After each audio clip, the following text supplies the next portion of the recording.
All right, I'm going to call us to order. It is 5:45. So we are going to begin our work session on the 2022-2023 strategic plan.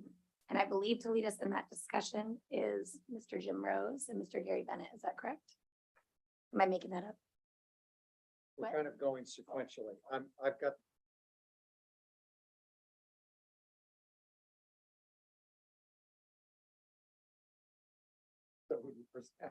Well, whoever'd like to lead us, the floor is yours. Okay, so I have the.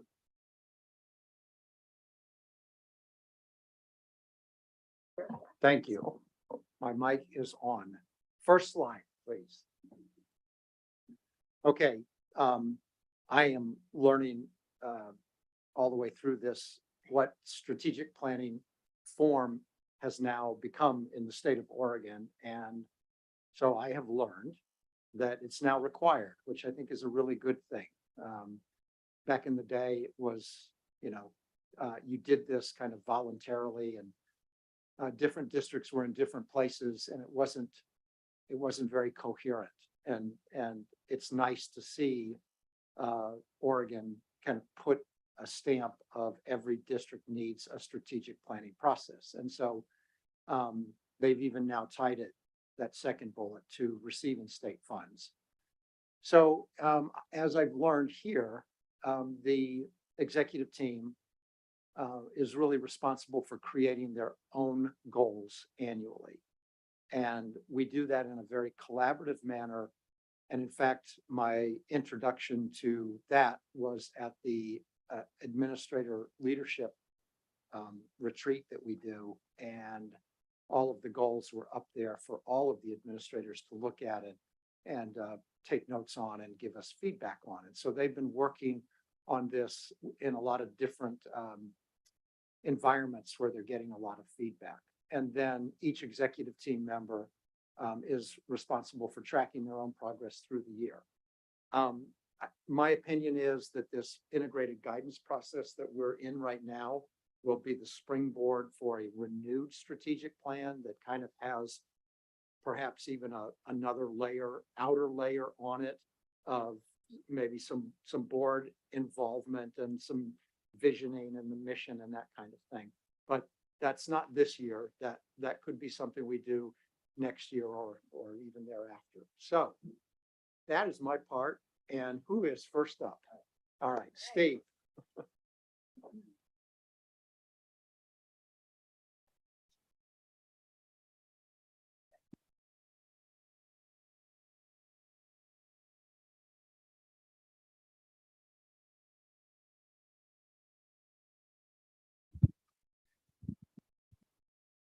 All right.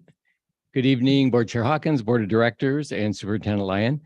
So I have the first goal, and goal number one is to recruit, retain, develop, and support highly qualified employees. And we have identified 5 strategies in order to implement this goal. The first one is to promote the Sherwood School District by sharing our story of success. So Sherwood has a history of being a destination district, a place where employees want to be and want to live out their career. The last few years, like with other districts, have been a struggle just in terms of staff retention. And so one of the things that we talked about early on this summer was how do we reshare our story? How do we remind people of why they are coming to Sherwood and why it is a good place to spend their career? And we're going to do that in a number of ways. First, through New Staff Academy. So August 22nd, 3rd, and 4th, we hosted, I think it was our 8th New Staff Academy. I think we've been doing this for 8 years. We had 34 licensed staff and 10 classified staff who were new to the district who joined us. And we focused on HR professional development, contract language. We gave them time with mentors. We provide a mentor for each one of our new staff members each year. Technology professional development, and then they spent a couple of afternoons or mornings with the teaching and learning team doing professional development with them. At the end of that week, beginning of the next week, we sent out a survey as we always do, and all of our new members participated. And I wanted to just briefly share some of the some of the feedback that we gained. We find this survey to be really valuable because we want to continue to improve. We want this to be a time that really is meaningful for our new staff and helps them to hit the ground running when we start in service week. And so they gave some really good feedback in terms of consider having time with mentors at the end of the week rather than the first day, just so that we have learned some of the material prior to really implementing that with our mentors. Really good, like I said, good feedback. Maybe some more small group opportunities, more time in classrooms to prep. That we get that one every year because I'm sure they'd love to spend the whole week in their classrooms getting ready. And then we heard some really great quotes. I love that Sherwood offers this. I really appreciate the time to meet as well as work in our buildings. It was helpful to all levels of experience to review the procedures in a new district. Thank you for valuing us. And so, hearing those kinds of things make those 3 days so meaningful. And honestly, selfishly, it's kind of my favorite time of the year anyway, because I love to meet our new staff members. They come in just with a ton of energy and enthusiasm and excitement. And so that's contagious. The other ways that we're going to tell the Sherwood story are just through word of mouth, job fairs, and we want to do a better job of using social media this year to really promote the good things that are happening in the district. And so hopefully you'll see some of that. The second strategy that we're going to use is each year we conduct exit interviews with staff members when they leave the Sherwood School District. And then we also do a staff survey at the end of the year, kind of a satisfaction survey. And again, there are two ways to help us do better, be better at what we do. People have been really honest through the years. I typically meet with them one-on-one, as many as I can. If I don't have a chance to get out to meet all of them, we also send out a survey that they can fill out if they prefer doing that. And we hear really great feedback. Krista, go ahead. I was just curious, is the survey anonymous so that? Yes. Okay. Survey is anonymous. And then I try to share bits and pieces of the survey and of the exit interviews with our administrators in our district strategically as a way just for us to get better, a way for each of us to grow individually. And we want to do that a little bit more broadly this coming year, where we look more holistically at the information that we collect rather than having one-on-one conversations.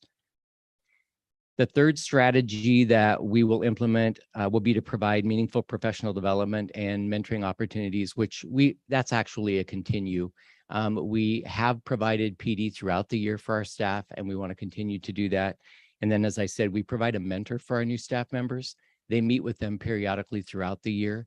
We provide 3 half-day sub opportunities for them to completely get out of their classroom so that during the day, 3 half days, they can meet that way, or they can meet after hours outside of their contract hours and be paid for that. The fourth strategy will be to support employees through competitive compensation and scheduling.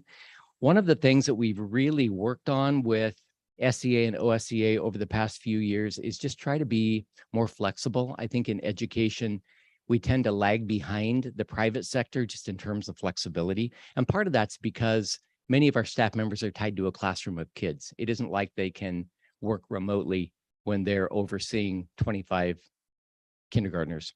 But we have tried to find ways just to really honor them as professionals and to provide some flexibility for them. So we'll continue to look at that. And then the fifth one, 6 years ago, we became a part of the Diverse Educator Pathway program with some other Washington County districts. And it really is, you've probably heard the phrase grow your own pertaining to education. It's a grow your own program where we try to raise up diverse bilingual or multilingual staff members. And currently we have 3 Sherwood High School students in the program. We have 2 IAs in the program, and then we have 1 community member in the program. And the idea after starting our DLI program, or actually before we started the DLI program, was to raise up people within Sherwood who could then step into those teaching positions when the time came. And so our first person graduated and was ready to go this last year, and she ended up taking a position with Tigard Tualatin because of a hiring bonus that they were offering at the time that we were not offering. So, so that one did not work. However, we have found we're K-1-2 this year in our DLI program, and we have found incredible instructors who came to us with experience. And so they're doing a really amazing job. Jessica. Could you, for the folks at home, define DLI? Yeah, it's a dual language immersion program. So it's English and Spanish dual language immersion. We started as our first class was 3 years ago, and it was a kindergarten class. And then each year over the 3 years, we've added, so it was kindergarten, then first grade. This year we added second grade. Next year we'll add third. Any questions on goal 1?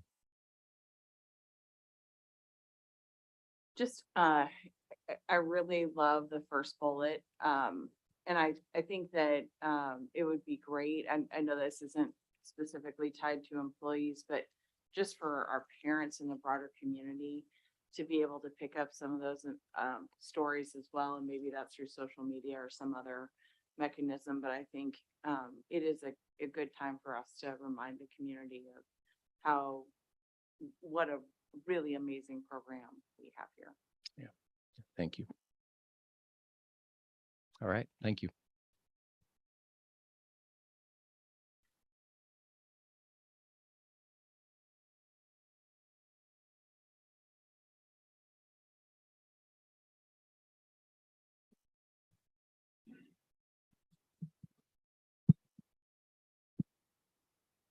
All right. Thank you, Chair Hecker, Dr. Lyon, board members. Oh, Hawkins. It's like a habit at this point. Okay. So our second goal is around student achievement. And our goal is to continue to improve student achievement while working towards creating positive outcomes for all of our students. And we're going to do this through a variety of strategies. Some are highlighted here. The first is to create a district-wide instructional framework. So with the adoption of high quality instructional materials, which we are almost caught up on, we can then go forth and create an aligned instructional framework so that, you know, our students in kindergarten have aligned learning. Each standard builds on another standard as they progress through the grade levels to prepare them for that college and career readiness. The second piece to that is always the assessment piece. And so that is, we're piloting standards-based grading.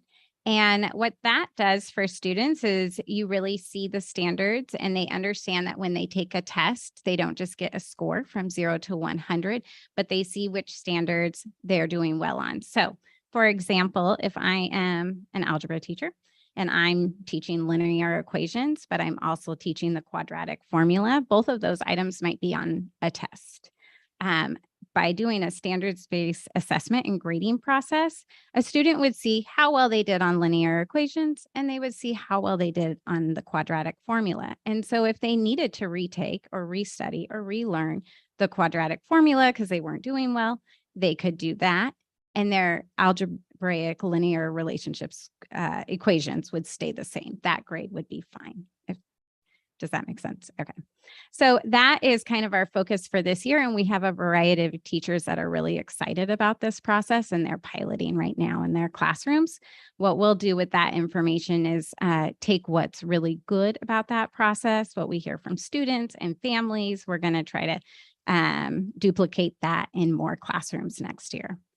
The next thing is around developing a district-wide MTSS or multi-tiered system of support handbook. And with that, it's really a tool for our staff to use so that when students need intervention or when we need to do a universal screener around reading to identify if a student has reading difficulties, we can do that. And we can look to this handbook and we can see the protocols and processes to go through. So if you're a new teacher coming in, you know what to do. If you're a veteran teacher who maybe has a student that has a learning difficulty that you haven't experienced, you know what to do. It's kind of that handbook that will guide each student. And we want it to be district-wide because we want students who are in kindergarten to have the same experience as students who are in 12th grade and get the same access to those interventions, supports, and enrichments. The final strategy is really focusing on our student achievement teams and embracing those regularly scheduled meetings again. So part of Measure 98, the foundation of it is the 9th grade on track team. And we traditionally, and because of the pandemic, weren't able to meet as often. And 9th grade on track is just that. We want to make sure our 9th graders are on track towards graduation, because when they get off track, it's harder to make sure they graduate in those 4 years. We do a really good job at that in Sherwood, and we want to continue to do better. One of the things that we think will help us get even more students graduation and college and career ready is by meeting and talking about the ones who maybe aren't on track yet and trying to figure out what puzzle piece are we missing so that they're there. The next piece is relaunching our attendance teams. So the pandemic caused many things, including just some irregular attendance patterns that we're seeing and that we noticed last year. And so each grade level, each school is going to relaunch kind of their attendance team practices, trying to get those kids to come to school, because the reality is if they're not in class, they're not able to learn. And so we're really going back to those past practices. In addition, the Northwest Regional ESD has offered to launch a collaborative around attendance team, and we have a representative from each level so that we can kind of get ideas from other districts. How are you re-engaging students who haven't been back to school since the pandemic? And what can schools do to make it more welcoming, make them feel like they belong more in the buildings? Yes. In terms of support for students, when I was in school, I remember precisely when I was in middle school, I really struggled with math. And I remember our school had a program where there were high school students that were volunteer tutors that came in and volunteered their time. And I believe they got some sort of their credit for it or something along the lines of it. But I think, in fact, I don't think I know that alone is what got me through, was having somebody that was closer to my age that, had just recently learned that. Does Sherwood have a program like that for our students? I don't know if we have. I know we have high school students tutoring other high school students, but I don't know if they're going down to the middle level. And we do have high school students who participate in like a cadet teaching program. That's where they go into the classroom though. And they might be helping with a student, but it's not exactly what you're speaking to right now. I do think it's a great idea and something I'm writing down, and I will check to see if we actually have it. I think it'd be beneficial on both sides. Right. And the more support, the better. And I can completely relate to that idea around, it is nicer to have your math tutoring come from a high school student than say, maybe, your parent. It is one of the goals of the student union group. Sophie Oh, and Drew, fantastic. they talk specifically Oh, that's about good to know. wanting to tutor middle school students, and I think elementary also. Well, and it's not even a matter of, I think the student themselves are more engaged when it's from another student, right? Anyway. Yeah. But as a parent, I look at some of the stuff and I'm like, Mm. oh, let me go be back in 20 minutes and then we can go, and so I just think that would be a really cool program to have. And it's, again, Sherwood students supporting Sherwood students. So it fosters a good environment. Right. Absolutely. Okay. Oh, nice.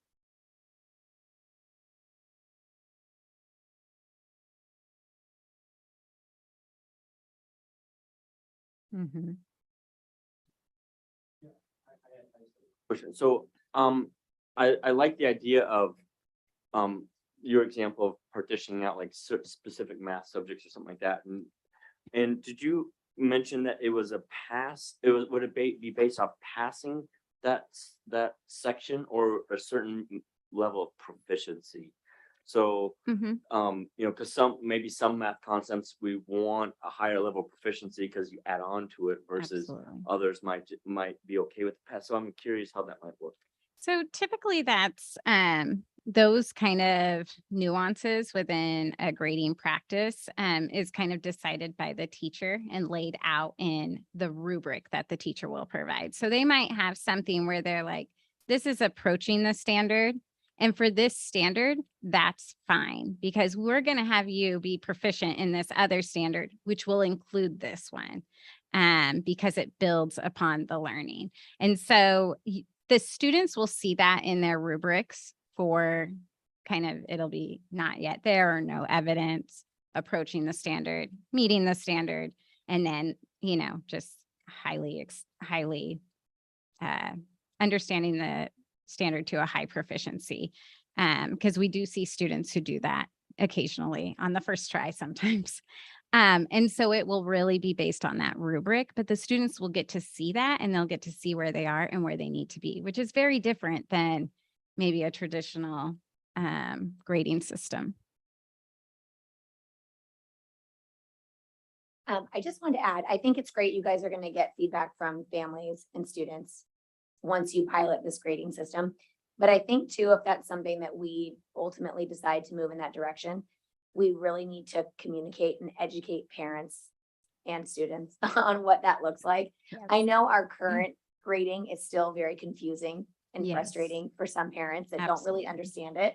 And I, as a parent, if you're at home trying to help your kid and you want to help them make improvements in school, it's really hard to do that Mhm. if you flat out don't understand how the grading works.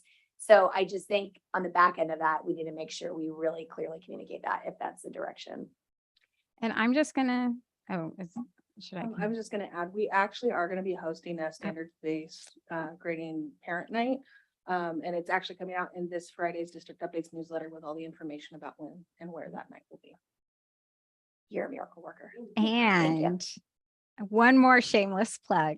We will be at Teaching and Learning will be at the middle school back to school night, and we'll host a room. There's some classrooms that are piloting there. We're going to show them what the grade book looks like and synergy for parent view, how you kind of, you know, click on this button and you'll see these scores and that, and this score relates to this, and kind of walk parents through that. It won't be the only time we do this. We're going to continue to do it because even with this more simple system, it's still complicated.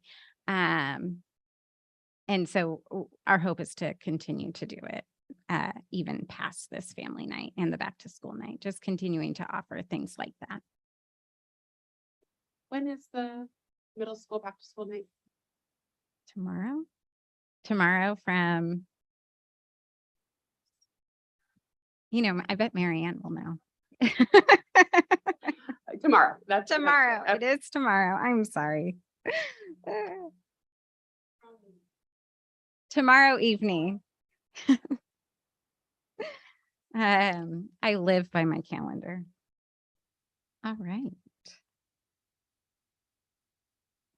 Our next goal is around behavior and mental health. And so goal 3 is to develop a multi-tiered system of support, what we're calling MTSSB for behavior model to better meet the behavior and mental health needs of all of our students. This team is kind of in its infancy. We're working on developing a vision, looking at creating teaming structures for all the different levels, even understanding common language that we all use or common language that's new to education that we're still learning, looking at evidence-based practices. So doing a lot of research, reading a lot of books around behavior and mental health, and looking to other districts, seeing what they're doing. And then kind of trying to guide what an implementation around this looks like. Part of this is understanding what's happening in our schools already. And that's we can use an audit that other districts use called the Fidelity of Implementation Tool. It actually audits not just MTSSB behavior work, but also academics. And so even though we have a pretty good understanding of our academics, we want to dig deeper into our behavior and mental health and see what schools are doing, what's working for students, what can we build upon, and how can we align. So if all students in elementary school do the PACS behavior program, and maybe we want to do something similar at our high school and middle schools because it has a lot of success, but we need to do the audit in order to better understand where we are. Yes. Who does this team consist of? Ooh, that's a great question. So right now, our MTSSB team is led by one of our administrators in teaching and learning, Amanda Hollenberg, and then she partners with our director of student services, who really oversees a lot of our mental health and behavioral health staff. And she's the director. Erin Gonzalez Randalls is the director of student services. And then they have our mental health coach, our behavior coach. We have some counselors. It's a variety of people, but people who are working in mental health and behavioral health primarily. Okay. Mhm. Not to volunteer somebody who may not, but we happen to have somebody on our board who is an expert in behavior and mental health. So just saying for input or questions ever. Sure. Volunteered. That's great. Thank you. Mhm. The final thing that we're going to look to do for behavior and mental health is really create an implementation plan for K-12, focused on those universal behaviors so that and mental health support so that our students can stay in the classroom, stay learning, focused on academics, focused on their future and what they want to do next after college or high school.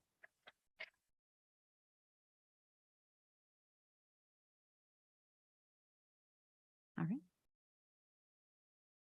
For goal 4, we're focused on stakeholder connections and engagement. And Dr. Lyons mentioned this a little bit with the integrated guidance. This is going to be a strong push for us this year, including all the work we've already done starting in August and will continue to do throughout the fall to really renew community, family, student, staff relationships.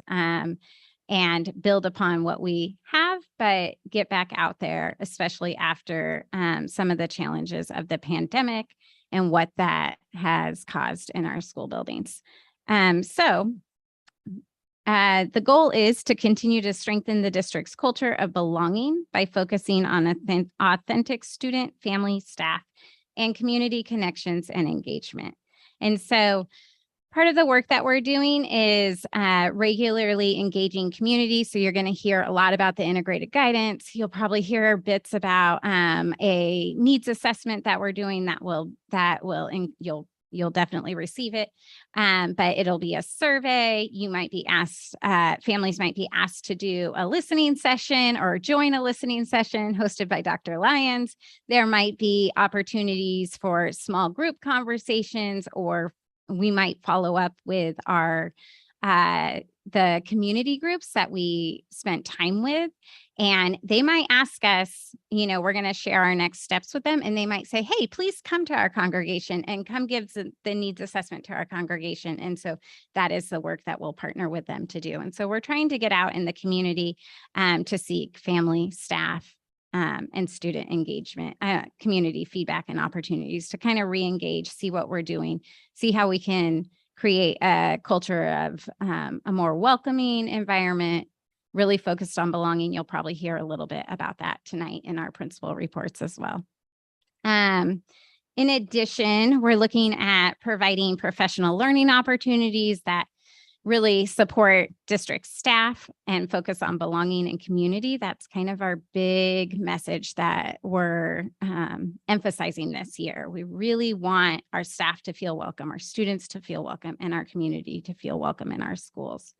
And then finally, we're doing some work to review our district's equity lens to ensure compliance with the integrated guidance requirements, but also that we're using it in in a way that makes the most use out of it, that we're doing the right work right. And so we're revisiting that. I've just got a question. As we're working to engage families, I'm hopeful that some of that engagement can help. Because I think one of the things I took away from the listening session was just a lack of understanding about how to look at Canvas or log into Seesaw or how to use Parent View and what's available and what's not. And I wonder if as part of this, the language doesn't need to change, but we can try and also do a lot of work of helping families who didn't have back to school night at middle school for the last Right. several years. Now get engaged and learn how to log in and learn how to track what's going on with their kid, what assignments are in, what are not, what was part of the lesson, what did the PowerPoint say, all of that. I think that would be, we just need to assume that people are generally kind of a zero knowledge and how we rebuild that. Just to help families be able to engage with the learning the way it is now. It's very different than it was even 10 years ago. I agree. Thank you.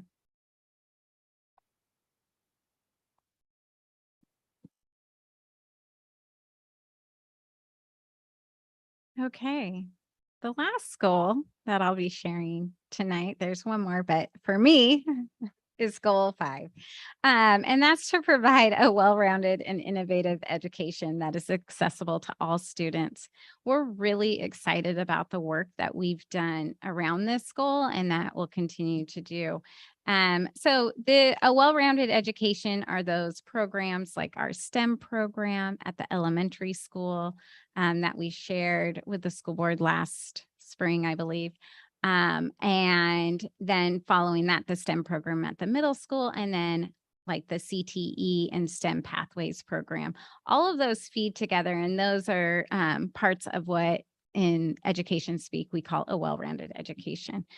So we're going to continue to do that work and build upon aligning our 6th through 12th grade courses so that students who maybe participate in computer science at middle school, they're ready to just jump into a computer science course at the high school versus maybe they don't have to take that freshman level, but they get to move into the sophomore level coursework.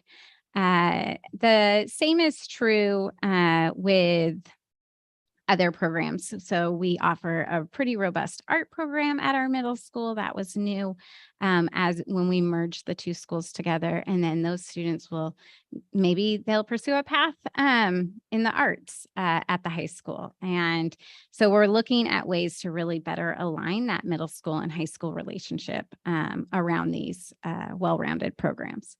Some of the work we're doing is aligning our K-5 essential standards. And that goes back to, for a long time, we didn't have high quality curriculum at our elementary schools, and now we do. And so now we're looking at our scope and sequences and our alignment, and we're really trying to align that every teacher will teach these standards. And in these standards, every teacher will do it during the fall, spring, summer, so that every student gets that same educational experience as they go through Sherwood Elementary School.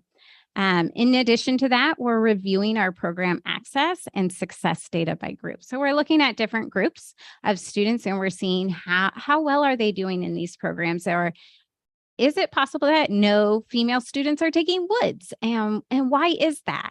That was something that one of our high school Woods teachers, he really wondered why he had less female students. And he focused on that even last year as one of his things that he was looking into. So we're going to continue to do that work around how do we provide access to all student groups, to all of our unique and really amazing CTE pathway programs.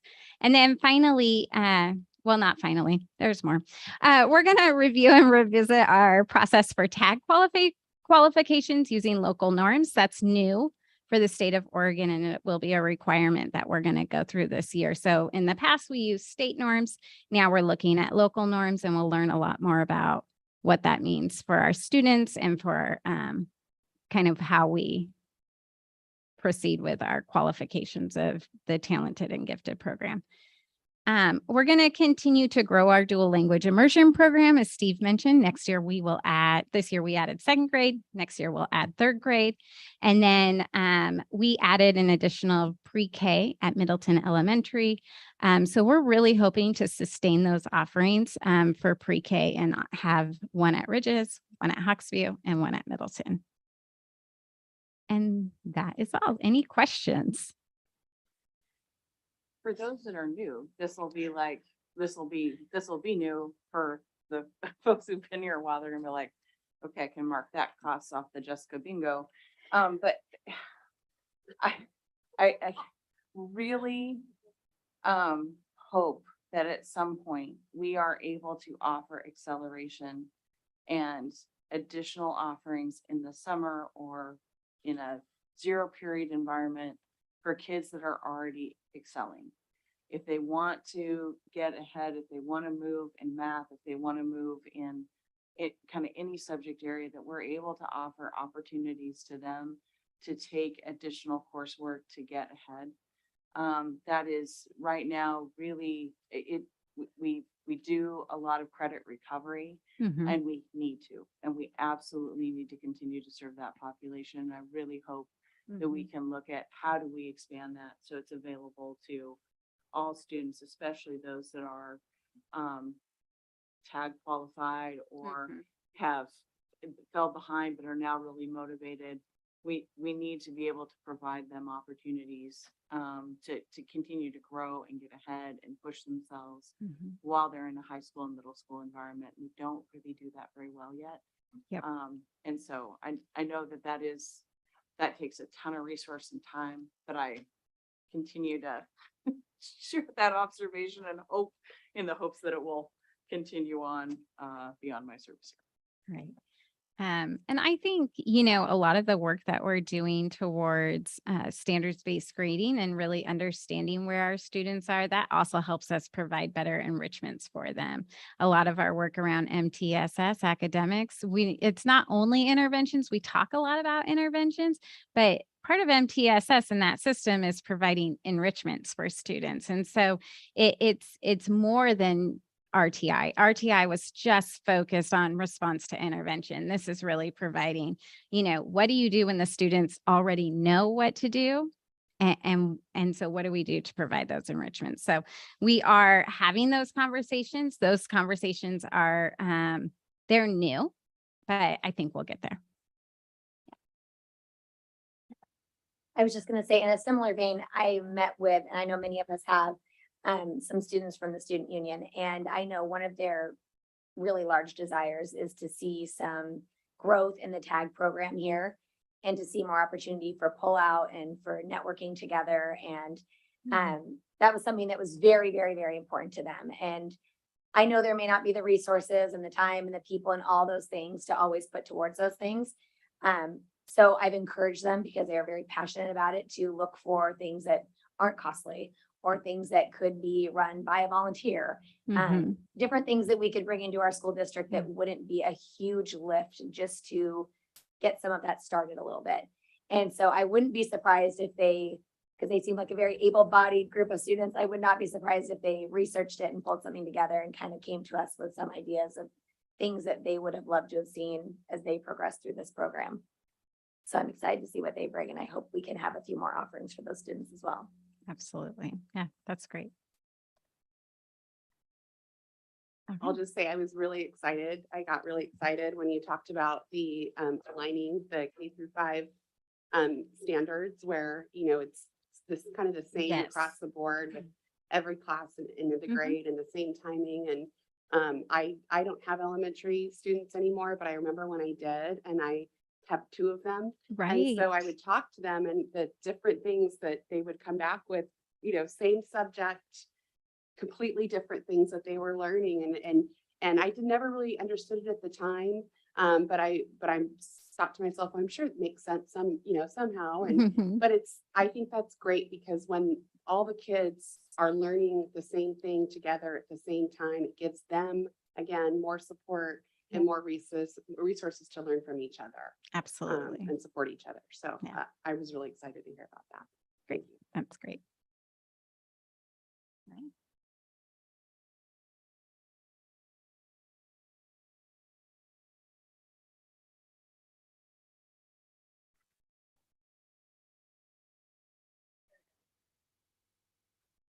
Thank you.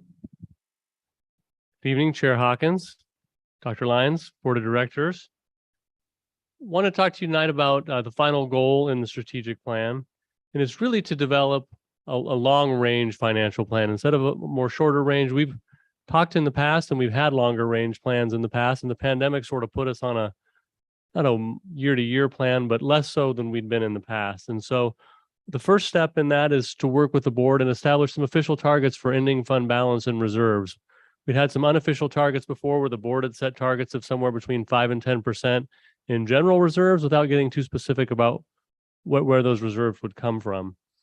So getting in there and then working to attain those, reporting on those, tracking those, and making sure we're hitting those targets. The next one, I'm going to skip down to the third bullet because I really think it relates to the first one as part of setting some targets. I think another place we need to really set some targets is when our bond funds expire. And we were fortunate, we came in significantly under budget on our high school and all of these other construction plans. And it left us with some extra money to do some things, which is really nice and will help us a lot as we go forward. However, it won't solve all of our financial needs in the future related to that. And we put together a 10-year plan for curriculum and technology as part of the 2016 capital bond project. And our money will last us that 10 years. But at the end of that 10 years, we'll either need to have general funds able to pay for that, or have saved some money to pay for that, or have another bond or local option or some source of revenue.